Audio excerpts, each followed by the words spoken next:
আশকোনা হজ ক্যাম্পে আছেন সহকর্মী তোহা খান তামিম, সরাসরি যাব তার কাছে। লাব্বাইক আল্লাহুম্মা লাব্বাইক ইন্নাল হামদা ওয়ান নি'মাতা লাকা ওয়াল মুলক লাব্বাইক আল্লাহুম্মা লাব্বাইক। এই বাক্য উচ্চারণ করার জন্য এখন এখানকার যারা ধর্মপ্রাণ মানুষ, যারা নিয়ত করেছেন হজে যাবেন, আল্লাহর ঘরে যাবেন, তারা আসলে উদ্গ্রীব হয়ে আছেন এই বাক্য উচ্চারণ করার জন্য। আমরা দেখতে পাচ্ছি যে আসরের নামাজের পরে ঠিক মাগরিবের নামাজের আগ মুহূর্তে এখন বিভিন্ন জায়গায় যাদের প্রস্তুতি, সেই প্রস্তুতি তারা নিচ্ছেন। আমি একটু দেখাতে চাই ঠিক মসজিদের ভেতরে যারা এখানকার ধর্মপ্রাণ মানুষ রয়েছেন, যারা হজের নিয়ত করেছেন, ইতোমধ্যে তারা বসে তাদের যে মুআল্লিমের অধীনে যারা এখানে জিম্মাদার রয়েছেন, যাদের দায়িত্বশীল রয়েছেন, তাদের অধীনে বসে তারা বিভিন্ন ধরনের যে আলোচনা, নিয়ম কানুন, হজের নিয়ম কানুন, ওখানে গিয়ে কী করবেন, কিভাবে তাওয়াফ করবেন, কিভাবে হজ করবেন, হজের যে খুঁটিনাটি যে নিয়ম কানুনগুলো রয়েছে সেই বিষয়গুলো কিন্তু তাদেরকে শেখানো হচ্ছে, সেই বিষয়গুলো মূলত তাদেরকে তালিম দেওয়া হচ্ছে। এবং এখানে আপনারা জানেন যে গ্রামের অনেক সহজ সরল মানুষ রয়েছেন, অনেকে হয়তো অক্ষর জ্ঞান সম্পন্ন মানুষ নন, কিন্তু সচেতন মানুষ রয়েছেন।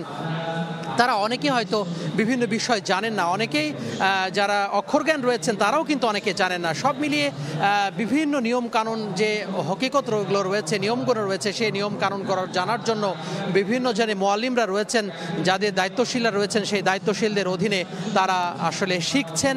এবং আর কিছুক্ষণ পরে তারা আসলে পবিত্র মক্কার উদ্দেশ্যে, পবিত্র যে নগরী, সেই নগরীর উদ্দেশ্যে, সৌদি আরবের উদ্দেশ্যে তারা রওনা করবেন।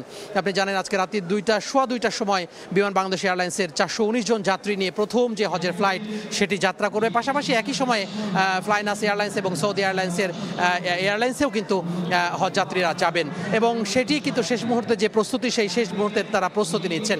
এছাড়া আমরা লক্ষ্য করছি যে মসজিদের ভেতরে তো বটেই, মসজিদের বাইরেও নারী পুরুষ সবাই মিলে একেবারে বলা যায় যে প্রথম দিনের যে হজের যে যাত্রা, সেই হজের যাত্রায় যাওয়ার জন্য একেবারে উদ্গ্রীব হয়ে আছেন।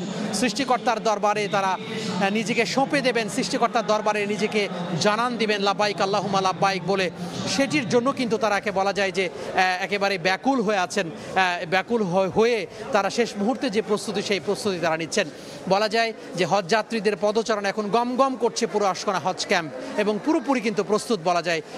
প্রথম যে ফ্লাইট, সেই ফ্লাইটটি আর কিছুক্ষণ পরেই ফ্লাইটের যে উদ্বোধন, হজের ধর্ম মন্ত্রণালয়ের যে মাননীয় উপদেষ্টা রয়েছেন তিনি উদ্বোধন করবেন এখানে, এবং সেই উদ্বোধনী অনুষ্ঠানে আসলে বাদ বাকি যেই আনুষ্ঠানিকতা সেটি আসলে জানা যাবে। তো এই ছিল রাজধানী উত্তরার যে আশকোনা হজ ক্যাম্প, সেখান থেকে আমার হাতে সব শেষ। সহকর্মী তোহা খান তামিম যোগ দিয়েছিলেন আশকোনা হজ ক্যাম্প থেকে।